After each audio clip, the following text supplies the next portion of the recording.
Games and their role as media of communication in society as a whole. Marshall McLuhan describes games as extensions of our immediate inner lives and dramatic models of our psychological lives, providing release of particular tensions.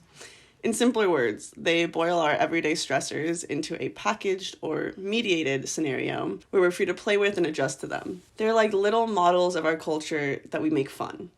And there are expectations and conflicts, but on a different scale with much lower stakes. Night in the Woods by indie studio Infinite Fall is a linear narrative-style game which follows quirky, anthropomorphic character May as she moves back to her rural hometown of Possum Springs after dropping out of college. It's an entertaining, whimsical adventure with a silly, albeit sometimes unhinged main character. Beyond that, though, it explores themes of poverty, mental illness, and the realities of living in small-town America. The narrative confronts issues that are prevalent in America and around the world today, with an acute awareness of what its characters and those like them are struggling with.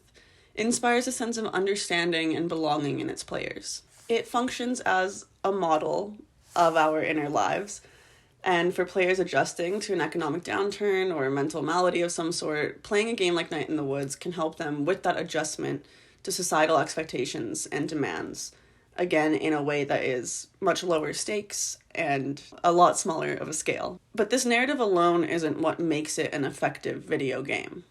A game is a machine that can get into action only if the players consent to become puppets for a time. A video game played alone still involves a level of interplayer dialogue between two persons or groups, the groups being the player and the developers, or the content of the game, or the medium that it's accessed through. We can look at a video game as a text, one whose structure mediates its player's experience of its content or narrative. This is a very simply put way of explaining a text's effective materiality. Basically, this story would not be the same if it were told through a book, a movie, or a play. It's something about 1, playing as May, 2, in a 2D platformer, and 3, that is narratively structured in this specific way that gives the story its meaning for each player. Kevin Veal states that the effective materiality of Night in the Woods comes from the fact that the player is not just witness to May's often self-destructive behaviors, but that they must make these decisions for her. May is not a character that you watch and potentially sympathize with. She's a character that you struggle to be and act as, or struggle against being and acting as. There's a deep challenge in trying to be May Borofsky. For those who can invest in the story via May's perspective, this becomes an impactful story that allows them to wrestle with very real issues in a fun, inconsequential way. The gameplay is not overly difficult. All one really needs to know is how to jump, run, and use May's hands, aka interact with or hit items.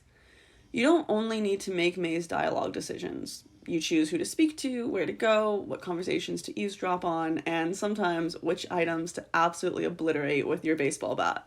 It's pretty easy and doesn't take a lot of thought, just some reading really. And it embraces May's childlike desire to run along power lines, smash light bulbs with her friends, and listen to conversations those older than her have decided are not for her to know about.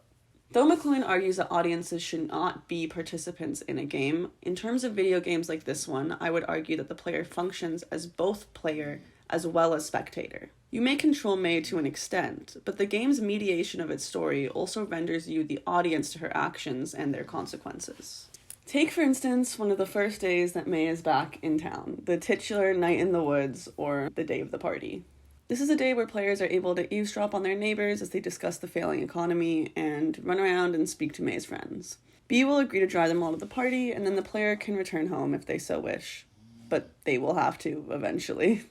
You go to the party, but before that, you have to decide which of May's insecurities she will have or will choose to highlight. There's no world in which you're able to have May be happy about herself in this instance. You just choose her nightmare face instead of her body type to be insecure about. Then you go to the party and there's very minimal choice for the player. You go through and speak to different people and then drink some beer and then speak to more people, and then May is distraught, so you decide you can drink even more beer, and eventually it ends.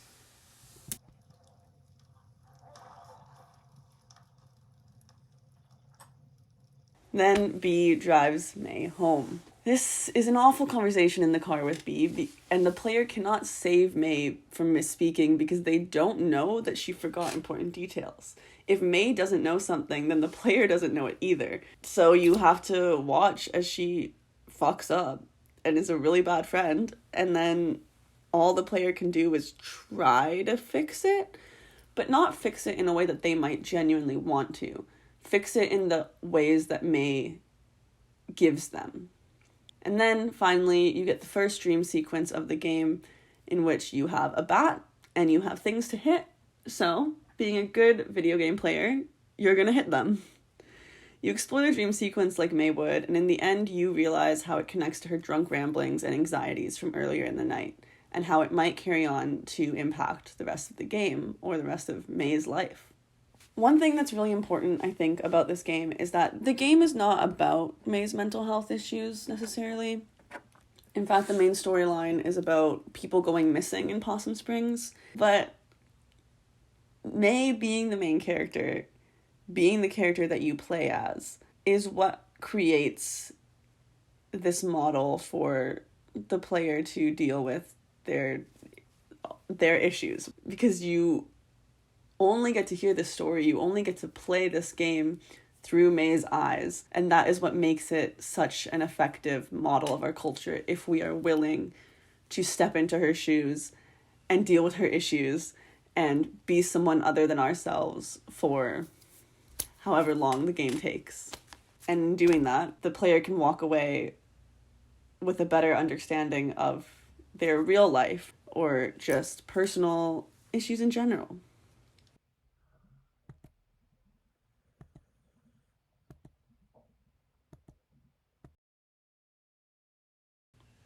Or they can walk away and be like, I just played a silly little game. And that's also fine.